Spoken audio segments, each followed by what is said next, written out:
There we go. All right. Welcome to the inaugural episode of Generation Me. I'm your host, Quentin Wimberly. And I guess the co-host, Keanu Perez Wimberly, the young son, or the oldest son, but the old man's favorite, guys. All right. So, this podcast is about bridging the gap between generations. I am an 80s baby. My son here is born in the 2000s. And as we all know, sometimes we have difficulties relating to one another. Today's topic, we're discussing um, generational gaps as it pertains to modern day dating and career. Son, you would like to kick us off? I appreciate you guys taking the time, and let's get into it. So, to start off, I'll start off with the work section. Yeah. Um, I do believe that when it comes to the work field, I think it's important for every individual to know what they bring to the table, and to know that growth within the workplace that takes time, right? That's not something that's you hop in and then you're automatically promoted to be a supervisor or manager or anything higher above that, like in the executive levels. I think that, at least for me personally, I'm not good with patience, and I think that patience is something that I hear a lot of older people like my pops here. They always talk about patience and how my generation and younger, they lack that. Pops, what do you got to say about that? I actually agree. I do think the younger generation have a tendency to want all the accolades without putting in the work. Um, I think that's something to do with my generation, as the one generation before us, Generation X, was very tough on us. And when we started having kids, we decided to make it a little bit easier. And so we started doing things like rewarding our kids for doing things they should be doing in the first place. And I feel like that has led to a generation of kids who would do the bare minimum and expect grandiosity. For me, being born in the 80s, I'm the oldest of five. So I personally had to raise my siblings when my father left the family. And I didn't have time to focus on like school, and social media didn't exist. So everything was in the here and now. And I grinded hard. I can't, food stamps, poverty, and kind of rose to the level I am today.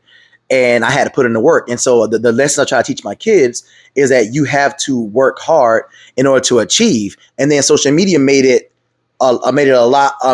seem easier now that people can get online, kind of like we are right now, and hop on, and when they can talk about whatever, review whatever, and again have thousands and thousands, if not millions, of fans, and they get money quickly. And so kids see that and they think that, oh, that can be me too, not looking at the actual probability. But so, what do you like? What experiences what do you think I'm overlooking? Am I being too harsh, or do you feel like what I said was fair? No, I mean, I think everything was a fair assessment. I also noticed that, with the new uprising, TikTok is probably one of the number one streamed platforms right now, to this day. Everything is all about a short attention span, right? So these videos are all, 10-second, 15-second videos of people doing whatever, whether it's a dance, a new trend, you know, some highlights on their sports reel or something crazy like that. Something that, in the grand scheme of things, does not matter. But the point is you'll see these shorts, right? Really quick videos, right? And that just, studies show that our attention span is getting, shorter and shorter. And I think that also bleeds into the idea of, wanting things fast, that fast lifestyle, watching YouTubers be popular after making a couple videos and it all comes into one. And honestly, this kind of bleeds into like the relationship stuff that we're about to get into as well. Yeah. You want to start off with that, or you want to kick that off, that idea? Yeah, I definitely will address that. I do want to say there is some, I guess, some knowledge or some data when it comes down to career and generational, like what generation you're born in. We know for a fact the baby boomers. They are loyal to one company. They stay with the whole company for their entire career. The wife can stay at home. They can go work at a factory, and then it goes to Generation X, and they kind of, grinded or whatever the case may be. Then it fell to my generation. We value hard work, and then it goes to my son's generation where it's like the quick hustle, the quick turnarounds. So there are some data about it, and if you guys want to hear about that, you can just let us know in the comments, and I can plug those data points or whatever to it. But as my son alluded to, there are also some factors when it comes down to relationships. So me being a millennial, older millennial, and my son being from Gen Z, I can definitely say I saw the change in relationships. At one point, men were the aggressors in the terms of um, going after the woman, and even making mistakes. Right? They pretend to be good guys and all that good stuff, and that's kind of how things were. Now I see a great reversal where kind of women are kind of like setting the stage for how a relationship flows. And whereas in my generation, we wanted to build strong relationships, and I'm talking about the good ones. I know you guys gonna probably talk about like, oh, what about the thug guys, or what about the people who were who all about like playing women, but we talking about like actual relationships, comfortable relationships. We try to build it. It was a slow build, and you try to build something strong, and you stay with your partner. What I see now is the quick dopamine hit. Is the guy fun? If he's fun, if he got some money, it's all about the quick turnaround. Like, so the career, they want everything quick. The relationship, they want everything quick. But because I don't date in this generation, I'm off the menu. Son, what have you seen in your generation? What can you speak to when it comes down to dating in the modern era? Yeah, for sure. I think you covered a lot of ground with that. I'll say that when it comes to the idea of quick, what I've seen is people are not only quick when it comes to, they want that immediate, princess treatment or king treatment without it actually being earned. But I also noticed too that the rate in which a person leaves is fast and quick too. The minute an issue arises, or the minute things get too real, that person just leaves in a blink of an eye. And so it's just one of those things where it's, again, I think that there's a certain expectation that is believed of what a relationship is, and once someone actually gets that and things become more serious, they don't like a lot of these people go out here, they like the idea of having a man, they like the idea of having a girl or a woman, however you want to say it. But once they get that, they realize there's a lot more to it behind the scenes. I agree. So it's kind of, it's honestly difficult. And I would say for people my age, I'm 22, so this era of dating is not, is not easy. And as a person who's getting into this dating scene, I'm curious, like, has it always been this convoluted, or did it recently really just become as convoluted as it is now? I would say, as a person who dated, so dating girls back in the 90s and up until now, I would say the dating has always been a push and pull, a ebb and flow, a give and take. So that part is not new. What is new is the influence of social media. I think back in my era and the era before me, and you guys can talk about that in the comments if you like. But back in our day, our relationship was kind of kept private. It was not put on display because of social media. Now you have some called couple goals, and now everybody wants couple goals. Oh, couple goals. Oh, we'll see this guy giving a girl a bouquet of $100 bills, and now you have this people think that, oh, girls are looking at that and like, oh, I want a guy who give me $100 bills. I want a guy who give me a Lamborghini or a Maserati, even though she works at McDonald's and he works at Food for Less. And it's like you're constantly trying to compete in an arena where you don't even have tickets. And I think that's the reason why we have a lot of issues, and that's why in your generation, I believe it's a lot tougher. Yeah, I hit kids. That's my generation too. That's also part of my generation.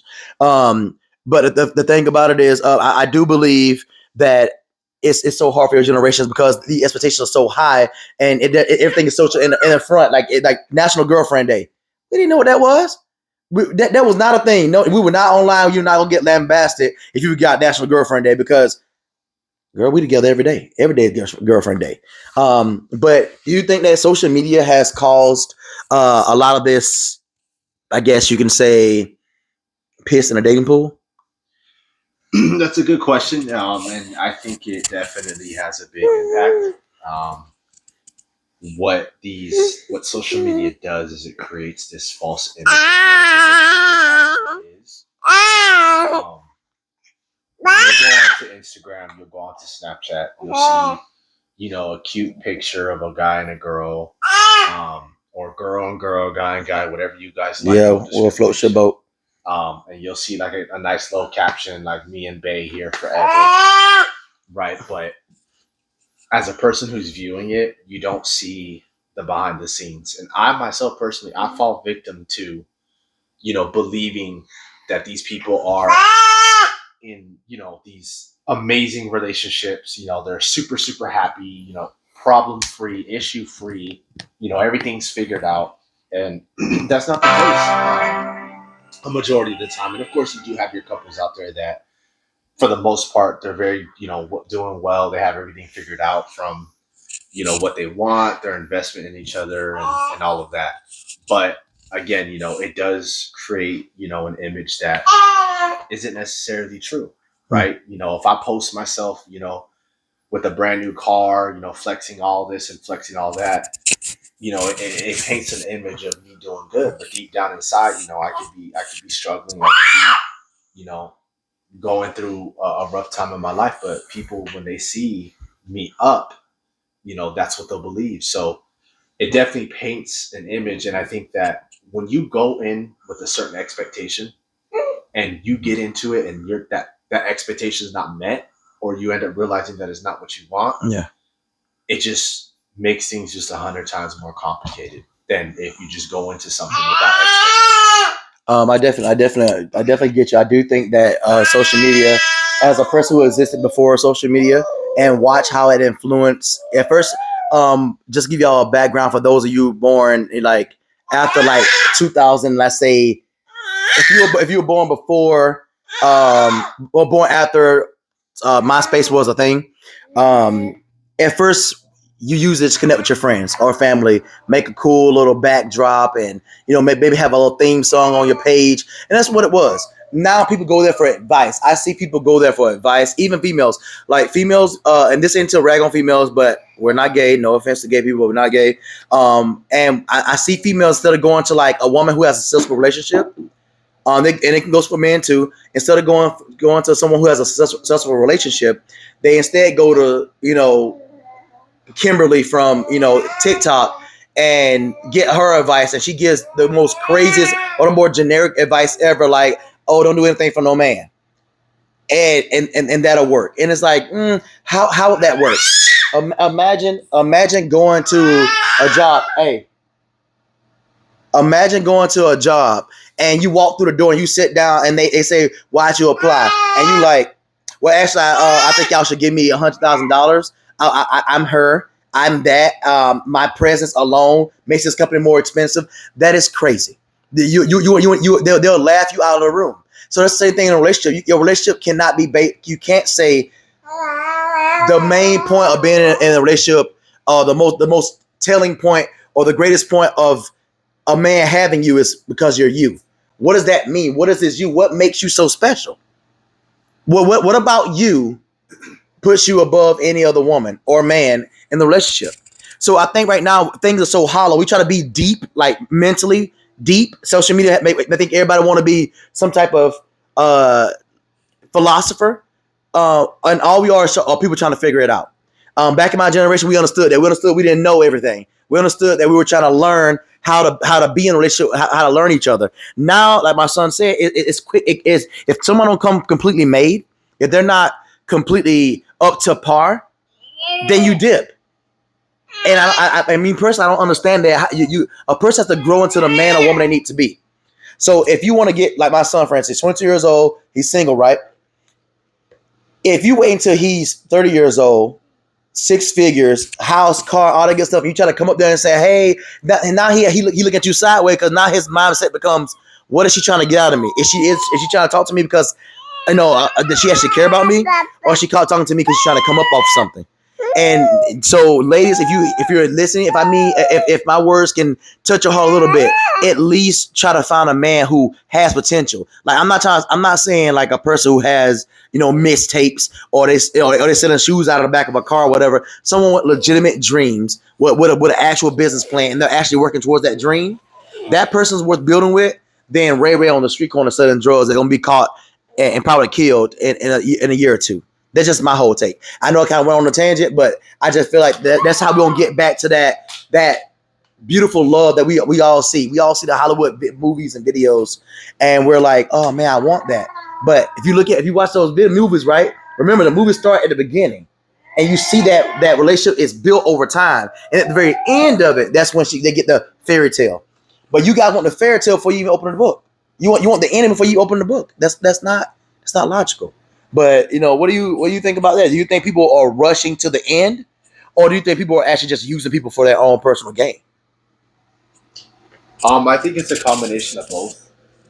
Um, Comparison is the thief of joy, and I think that you know part of this rush, or part of this, I need this, I need that, is again seeing other people have those things, knowing the history and how that developed and how that transpired for that relationship. I do believe that a lot of people, both men and women, lost. Just I don't know if they either lost it, they never had it, they never developed it. But nowadays, no one has fight for one another. There's no grit. There's no there's no effort to fight for one another. Right? If an issue arises, it's I'm quick to leave. I'm quick to do X, Y, and Z. Um, but it's like no, like a relationship is not going to be, flowers and sunshine all the time. There's going to be moments when you get disagreements, and you have to both be mature enough to sit down and talk it out. And another thing is accountability. A lot of people don't want to take accountability for what they've done, or for being right, or not. Well, yeah, for being right and wrong. I think accountability is important, and when you take something accountable, it makes it a lot easier to fix that mistake that you made, right? Because when you take something for account, you're realizing that okay, that's on me, right? You're owning up to it. Once you own up to it, you can then fix it and be sure to move forward and not do that again. Um, but yeah, relationships are I think people make them more complicated than they need to be. And I really think that it's really quite simple, right? It's choose the right person, right? And how do you choose the right person? Well, look at the signs. I mean, if you see, a guy who's selling drugs and doing, whatever the case is, or anything like that, obviously you might want to proceed with caution. I personally wouldn't proceed, but proceed with caution if you so need to, right? Ask questions that matter. Aside from how much do you make, how old you are, or where you're from, those are all cool and yes, are important. But you need to ask, what were your past relationships like? Like, why did they end? What caused it to end? What are qualities you look for in a man or in a woman? Right? You gotta listen. You gotta listen and hear it out. But most importantly, when you hear and learn about someone, you have to see what the actions go into it. Right? I can say I love someone. I can say I care about someone, but it doesn't mean nothing until I actually act on those things. Right? And so you just gotta hold one another accountable. And that's really how you can get to the nitty gritty of who's for you and who's not. Okay, I definitely agree with that. Do you think that we can get to a point where men and women are on the same page and they actually want to build a family, that they want to actually grow and be open and vulnerable to one another. We know that mental health plays a strong part in a lot of this stuff too. A lot of like when a person gets hurt, if they don't address the issue, it just festers. And I do know, even in my generation, I'm pretty sure even before me, you and I were talking about this off camera when we were speaking about people who decide instead of addressing the issue, they instead try to get up on someone else. They try to they try to like find another person to distract them. So I get hurt by this girl. I don't do the work to figure out why we broke up. Was it me? Was it her? Was it both of us? Instead, I go find another one, and I use that other woman to get over the other one. Do you think that is something that can be rectified, or do you think that's just a natural coping mechanism and people just will always do that? Well, to answer the first part of the question about um,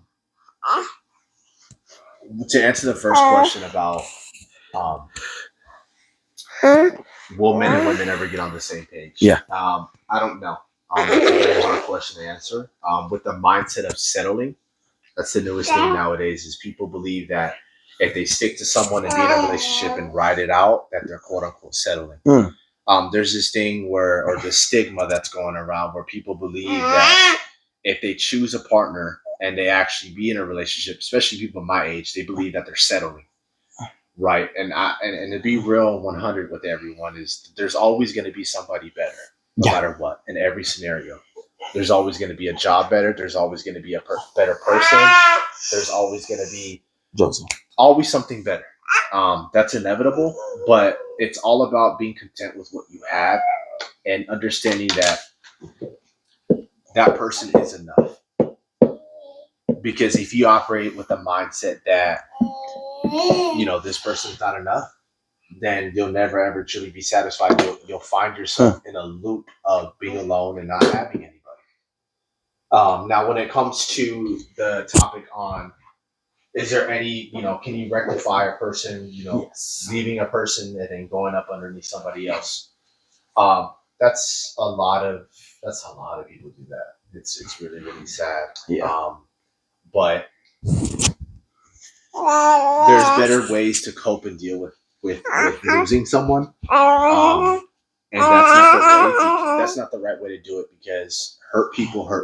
Okay. And so if you continue to operate that way, then this cycle of people getting hurt, this cycle of people hurting other people is just going to be on and on and on. And it'll be just a cyclical. It's like a cyclical argument. So do you feel a never-ending thing? So do you feel like that's why we where we are now? Because people decide to do that whole. I call it trauma transference. Because think about this: you get cheated on. That person you love with all your heart, they cheat on you. You don't deal with the trauma of what that means, and what that means to you, and how that makes you feel. You go to someone else, and the other person start coming home late, but they're not cheating, but they're coming home late, which triggers that internal trauma. And now you're thinking that person, that man or woman, is cheating, and now you start to act on those emotions, and now it leads to another breakup, and now you have this self-fulfilling prophecy. So I do agree with you. I do think a lot of trauma transference happens when people do that whole bounce from one person to the other. It doesn't mean that you can't have red flags, that you can't have these little like light bulbs. Like let me pay attention to that. But you have to make sure that it's legitimate and not something that you're just making up. And I think in modern day era, everything become a red flag. If I sneeze too loud, it's a red flag. There's certain things that are red flags to a person, but I think all red flags are, and it's they're kind of personal. For instance, I'm a father of 3. I have 3 sons. If I somehow end up single, I have 3 kids. That can be a red flag to some women, because now that in their mind they like have to take on a mother role to 3 sons, even though that may not be the case. But that's a red flag, and I have to be okay with that. I can't actually get mad at a person for saying that eliminate me from because of a situation that I'm in. But some of these things that are red flags are kind of crazy. Men's height, if he has standards, it's kind of crazy. Which will lead me to my next topic: modern day standards. How do you feel about that? I know you think that people should have standards, but do you think some of these standards are kind of out of pocket, kind of like they're like grandiose to a point where almost like 0.5% of people reach them? Yeah, I mean, I definitely think that there's definitely a huge like inflation and over exaggeration in these not expectations, but these standards that are needed or required. I definitely think that the double standard, it's not really a double standard. A lot of women out here, they expect a man to be a certain height. A man can control his height. You just can't. You get what you get, and you don't know fair. Um, Men, they don't want bigger women. Again, if you go head to head with those two things, one you can control, the other you can't. Right? Um, you know, I also believe in a standard, right? Standards, I believe you need to really know and be honest with yourself in terms of what you actually bring to the table and what you actually Ooh, bring. that's a very you probably open up a beehive, bring to the table. Can you explain what that is? 'Cause you know that's very contentious nowadays about Um, bringing to the table. well, I think that people need to be realistic with themselves, and they need to know what they qualify and don't qualify for, Ooh, right? And I think that ooh, just like jobs, right? People are. If I say, oh, you don't qualify for, this person or this individual, the feelings are hurt. But if a job says that you don't qualify for this position because you don't have, let's say, the education, yeah, it's okay. It is what it is. wow, But it's the same idea. It goes across the board, right? If a job requires you to have a master's degree in biology, and you don't have a master's degree in biology, you don't qualify. Simple as that. And when it comes to these relationships, if there's a general aesthetic that a man wants, just like there's a general aesthetic for a woman wants. Obviously, you have your outliers where they don't some women don't want that general type, and some men don't want that general type. that's true. But if you're a man and you're, let's say you're 5'6", and let's say you make a 60,000 salary, let's say you live with your parents, right? There's no shame in that, right? Everyone lives their own life. Everyone has their own situation. But it's like, again, these girls nowadays, their standards are so high. You have to really think about, okay, am I at that level, right? Can I really persuade someone and convince a woman to pick me over someone who's that 6'5", well-to-do individual, right? Yeah, But again, just because you're that's your stature, that's your economic life and how you live, that doesn't mean you can't get what you want, right? But it's the same thing for a woman. If a woman is, again, the typical man, right, on average wants a pretty well fit woman, well put together, good head on her shoulders. If you're not that and you're the opposite of those things, you can't expect to pull a man that has all the things, the height and all that, the money and all of those things. And it's a tough pill to swallow, but it's a pill that has to be swallowed. yeah. Okay, I definitely agree with that. I do think that people need to swim in the depth that they can swim in. I just want to say this.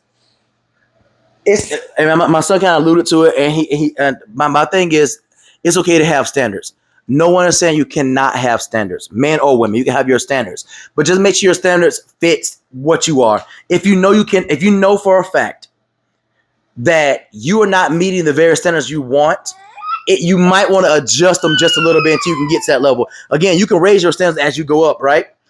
But you also eliminate a lot of people as a man, right? I'm a big guy, as you can see. I'm not a skinny. I don't be like, oh, let me get me a 110 pound woman. That's not what I'm looking for. However, I can say that I want a woman who's agreeable, who's nice, who's smart, who wants to build that whole kind of thing. And I'm in a certain task bracket, and I make a certain amount of money. And if I wanted to eliminate a bunch of people, a bunch of women, I can do that because my income will allow me to take out a lot of people.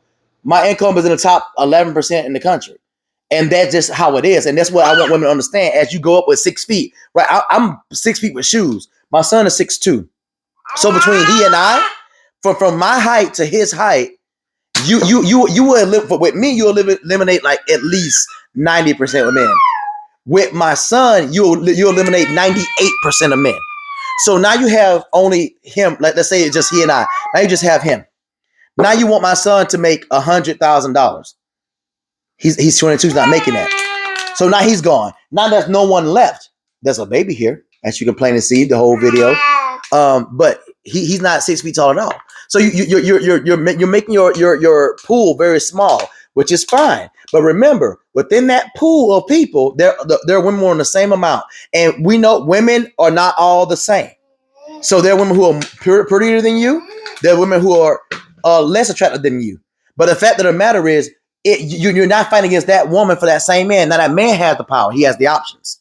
So my thing is, when you start eliminating people, you're also putting yourself up on the chopping block, and you yourself can be eliminated. Then you have to settle. My son said settling. We all settle at some point in life because, like he said, there's always someone better. There's always something better. So going forward, I think you should take what you can have for now. Take what you can get for now. Because at the end of the day, you can build someone into what you want. Like you might can't build a man to 6 feet, but a man can get to 6 figures. I can almost guarantee you that a man can get to 6 figures if he works hard enough. If you want somebody who will be loving and kind to you, then tell that man how to love you. Also, and same thing with women, men. Like tell that woman how to love you. Respect start at day one. Like my son talked earlier about like when should you set boundaries? My thing is you set boundaries day one. We can stop wasting each other's time and money and effort if I know for a fact you're not what I want and I'm not what you want. Do you think that boundaries do you think you have the right to set boundaries day one, or do you think that someone should maybe wait and see? What's your take on that? I think that boundaries are definitely an important thing to cover. Definitely, something that is very vital to a relationship. I don't think that boundaries is something set or something to be set on date one or day one. Mm-hmm. I think that's something more so once you guys figure out if you actually want to take anything serious. Once you figure that part out, I think it's important to be like, okay, these are the boundaries X, Y, and Z. I think that, first it should be the introductory phase. Get to know each other, the background, the past relationships, an idea of what the family is, an idea of what the friends are. And I'm not even talking about meeting any of the friends or any of the family. Just knowing each other, getting comfortable. Then once you guys hit, a certain mark, let's say you put, 2 months on it, which is a pretty fair amount of time, you guys can decide, do we want to take this serious, take it to the next step. If you guys decide to do that, it's important to go over the top of boundaries, what we can and cannot tolerate. You can also do it reversed as well. You can do boundaries first and then get to know each other because, you can get to know that person and then set the boundaries. And once those boundaries are set, you realize that, oh, I don't like that, X, Y, Z. And now it's kind of a waste of time. So it's just all depends on the approach. And I feel like it's all situational. What do you think? I agree with you. I do think it's situational. I think, and see, as you can see, that's a generational divide. Like, as he said, it can be vice versa. But like me, the reason why I say when I say boundaries, what I mean is you put your non-negotiables up front. I think of it like my son made an analogy of a job, and that's what a relationship is. It's a job. You have to work hard for it. So for me, like when you do a job, right? When I look at a job postings on Indeed or whatever the case may be, ZipRecruiter, I'm looking at the qualifications. But the job also tells you what the job is about. So for me, I'm a man. I have a certain like kind of mindset. That's something I want my woman to be like. So I tell them, no disrespect, no this and that. I'm telling you day one. So if you're the type of girl that like you ain't finna do this, you ain't finna do that, la la la la. I'm sorry, I'm too old for that. Like I get it. There's nothing wrong with it. Some people love it, but I'm not a big fan of the argumentative, just yelling and being all like loud and stuff. That's not me. I'm a little too old for that, right? When I was younger, yeah, give me that all day long. But now I need a little bit more like soft spoken, not weak. Because if people think soft spoken mean weak, no. I love women who can stand up for themselves. But what I soft spoken, what I mean is like she's a lady. She could say, "Hey, I don't like the way you talk to me. Hey, I don't like." That's what I'm looking for. Not let me tell you, you ain't finna come here. No, I don't need all that. I grew up with that. That's great. That's not for me. So I put my non-negotiables at the door. I put my non-negotiables at the door. Like it's kind of like a beware a dog sign. I put the freaking the what I want and will not tolerate right out front. So if you don't like it, I'm okay. I'm okay taking my time. Again, my generation, we take our time to get to what we want to. I'm not trying to rush anything. If I'm not for you, cool beans and collard greens. But my son, what do you what? So when you're dating, when you talk about your non-negotiables, when you talk to that girl, I mean, I know you asked the pertinent questions. How are you? Where are you from? What do you do? That whole thing. But once you get past that, what's the next step for you? What do you talk about? Do you not talk about like what you're looking for in a woman? And- I do. I tell them, what I'm looking for, the type of girl. For me, I'm a very laid back individual. I don't like drama. I don't like problems. So, I tell them I want a girl to conduct herself, like a woman or like a lady, I guess I'll say nowadays. To be respectful, to try to be understanding and, open minded. Um, a girl that, I tell her, I would like for her to, you know, be honest with me, and express and tell me how she feels. I don't read minds, right? Um, so open dialogue is important. for sure. I And I agree. always ask I agree. them, what they look for in a man, and it always varies. But for me, and again, like they probably feel the same way. But every answer I get when it comes to what they look for in a man is just so watered down.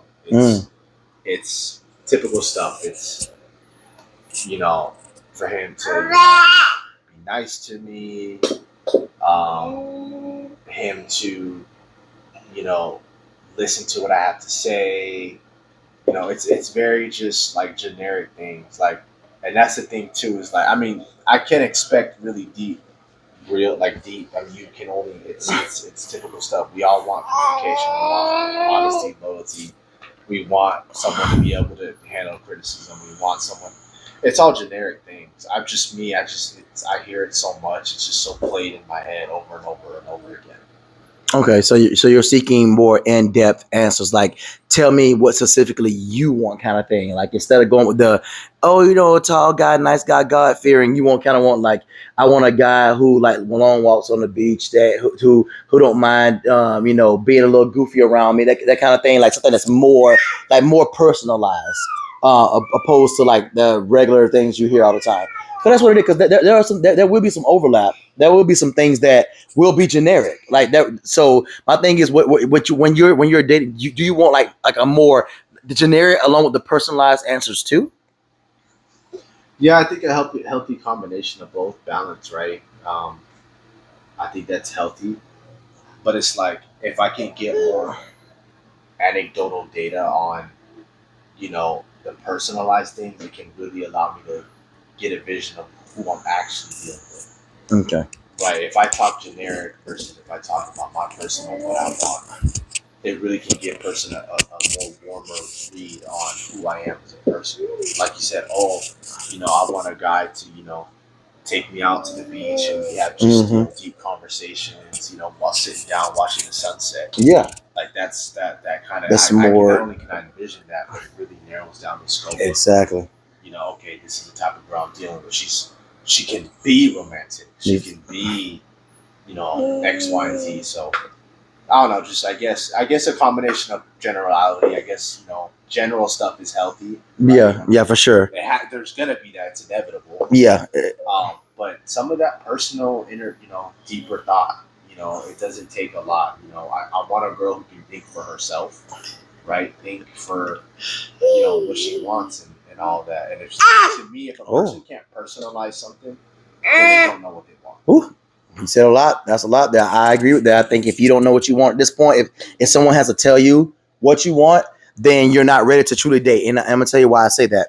When you're younger, of course, you're gonna be kind of like your foundation gonna be a little bit um, like loose, kind of like wet, not cemented yet.